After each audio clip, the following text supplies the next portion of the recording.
والله جعل لكم مما خلق ظلالا وجعل لكم من الجبال أكنانا وجعل لكم سرابيل تقيكم الحر وسرابيل تقيكم بأسكم كذلك يتم نعمته عليكم لعلكم تسلمون فإن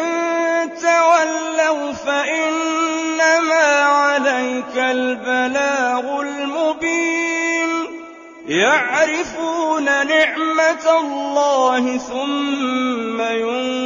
ينكرونها وأكثرهم الكافرون ويوم نبعث من كل أمة شهيدا ثم لا يؤذن للذين كفروا ولا هم يستعتبون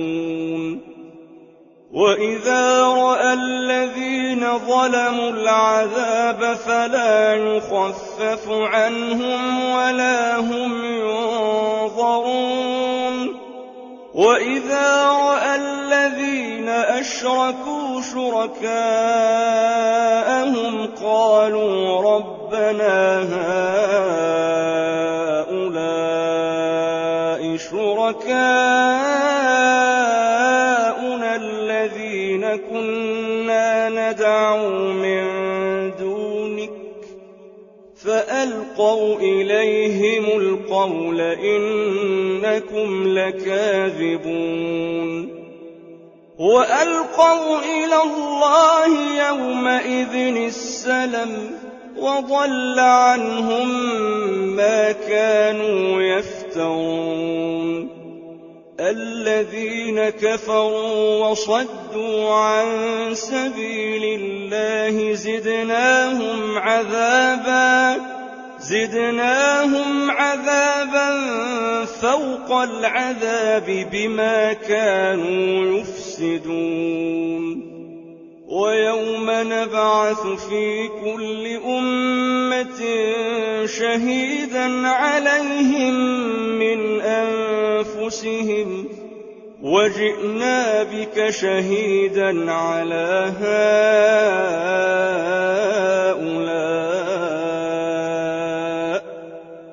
ونزلنا عليك الكتاب تبيانا لكل شيء وهدى ورحمة وبشرى للمسلمين